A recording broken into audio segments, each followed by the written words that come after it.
ভ্রমণ মানে কি হাজার হাজার টাকা?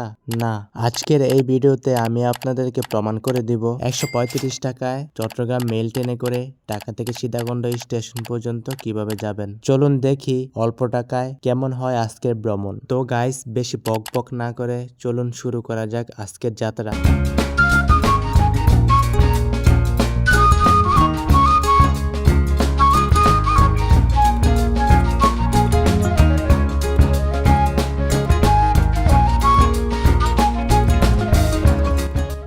এখন বাজে রাত 9টা। আমাদের যাত্রাতে শুরু হবে কমলাপুর রেল স্টেশন থেকে।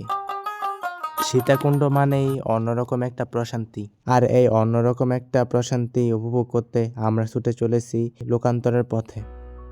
তো প্রথমে আমরা কমলাপুর রেল স্টেশনে চলে আসলাম।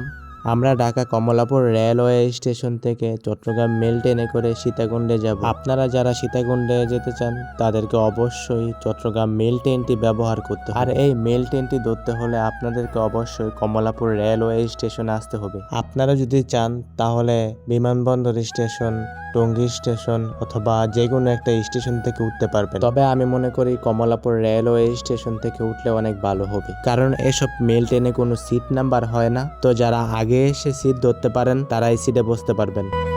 প্রথমে আমরা ভাবছি আমাদের জেলা নরসিংদী স্টেশন থেকে ওঠার জন্য। নরসিংদী স্টেশনে কমলাপুর রেলওয়ে স্টেশন থেকে সারা চট্টগ্রাম মেল ট্রেনটি এসে পৌঁছায় রাত 2টা বাজে।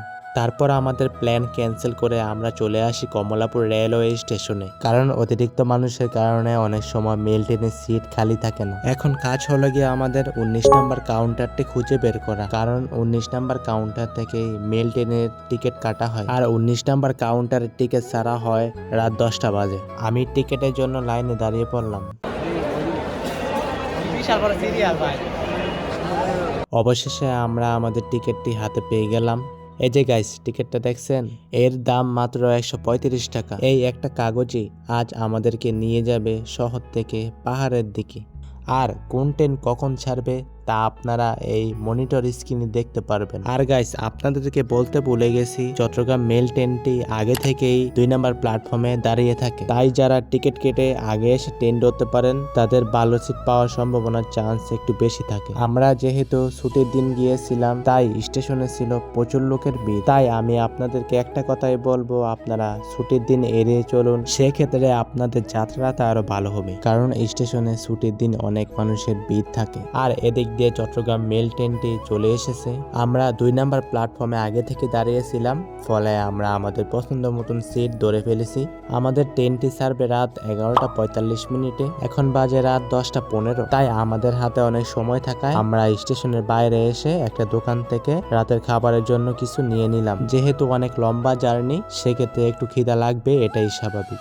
রাত 11টা 45 ট্রেন ছুটে চলেছে লোকান্তরের পথে। ট্রেন ছাড়তেই মনে হলো ঢাকার কোলাহল ধীরে ধীরে পিছিয়ে পড়েছে। লোহার লাইনে ছুটে চলেছে সময়, আর জ্বালানায় ভাসছে নতুন গল্প।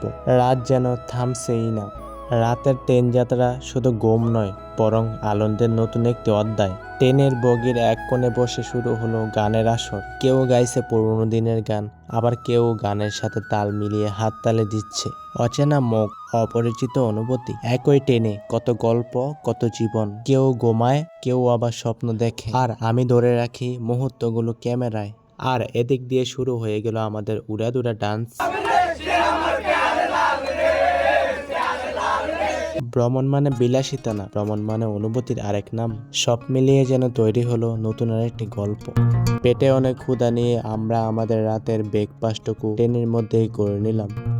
সীতাকুণ্ড নামটা ছোট হলেও অনুভূতিটা অনেক বিশাল। শহরের ব্যস্ততা নেই, আছে শুধু শান্তি। চলন্ত ট্রেনের বগিতে বসে আমরা নিচ্ছি প্রশান্তি। কখনো ঘুমিয়ে, আবার কখনো ট্রেনের ভিতর হাঁটাহাঁটি করে। সময় যতই যাচ্ছে ট্রেন ততই সামনের দিকে আগাচ্ছে। বাহিরে তারার ঝলক আর ভিতরে মন বাড়ানো আড্ডা, যেন এই স্মৃতি মনে থাকবে সারা জীবন। ট্রেন ছুটে চলেছে নীরব রাতের বুকে, ঘুমিয়ে পড়েছে শহর, জেগে আছে পথ, জানালার কাছে বেসে উঠে আলোর ছায়া। মনে হয় রাতটাও আমাদের সাথে চলেছে। চাকার এক গেয়ে শব্দে ঘুম আসে না, বরং জেগে ওঠে কিছু স্মৃতি, জেগে ওঠে কিছু না বলা কথা। কেউ পাশে ঘুমিয়ে, আবার কেউ জানালার দিকে তাকিয়ে। আর আমি ভাবি এই যাত্রা শুধু গন্তব্যে পৌঁছানোর না, নিজের ভিতরে ঢুকে পড়া। অন্ধকার মাঠ, নীরব গ্রাম, হঠাৎ দু একটা আলো, মনে হয় রাতের বুকে ছোট ছোট জীবনের গল্প জ্বলেছে। হালকা ঘুম ভেঙে দেখি নতুন সকাল, জানালার দ্বারে রোদুরের নতুন ডাক। রাতের সব ক্লান্তি পিছনে পড়ে থাকে, সামনে খুলে যায় পাহাড়ের পথ। ট্রেন তখনও চলছে ধীরে ধীরে, কিন্তু মন পৌঁছে গেছে অনেক আগেই সীতাকুণ্ডের সবুজ বুকে। ট্রেনের জ্বালানায় লেগে আছে সোনালি আলো, রাতের সব ক্লান্তি দূর হয়ে গেল, ভোরের বাতাসে মিশে যায় শান্তি। ট্রেনের জ্বালানায় বসে আমি নিচ্ছি প্রশান্তি, বাহিরে সবুজ আর কুয়াশায় ভরা চারদিক, ভিতরে নীরবতা। এমন সকাল খুব কমই আসে, যেখানে কথা না বলেও মন ভরে যায়। দূরে পাহাড়ের ছায়া ডাক দেয় নীরবে, ভোরের কুয়াশায় ভিজে যায় জানালা। আজকের সকালটা শুরু হচ্ছে সীতাকুণ্ডের স্বপ্ন নিয়ে, আর এই সকালটা মনে রাখার মতো।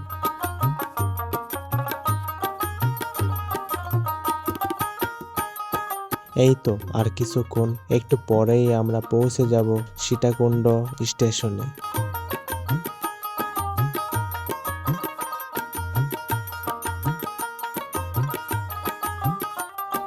তো গাইস, ফাইনালি আমরা সীতাকুণ্ড স্টেশনে পৌঁছে গেলাম। একে একে সবাই ট্রেন থেকে নেমে পড়ছি। ভোরের আলোয় ভিজে যায় প্ল্যাটফর্ম, আর আমাদের যাত্রা ঠিক এখান থেকেই শুরু। গাইস, অবশেষে চলে আসলাম সীতাকুণ্ড স্টেশনে। এটা হচ্ছে কি সীতাকুণ্ড স্টেশন।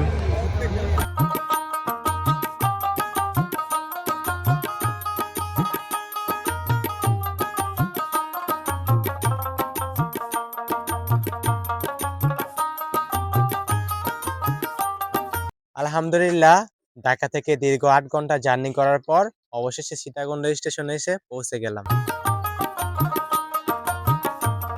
ট্রেন থেকে নেমে একটু সামনে হাঁটলে পেয়ে যাবেন সীতাকুণ্ড বাজার।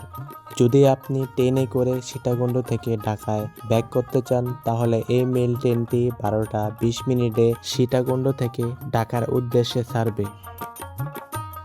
এই ছিল আজকের ভিডিও, ঢাকা থেকে চট্টগ্রাম মেল ট্রেনে করে সীতাকুণ্ড পর্যন্ত সম্পূর্ণ গাইডলাইন। তো গাইস, এর পরের ভিডিওতে থাকবে চন্দ্রনাথ পাহাড়ের সম্পূর্ণ গাইডলাইন। তো গাইস, ততক্ষণ আপনারা ভালো থাকুন, সুস্থ থাকুন, দেখা হচ্ছে পরের ভিডিওতে। আল্লাহ হাফেজ।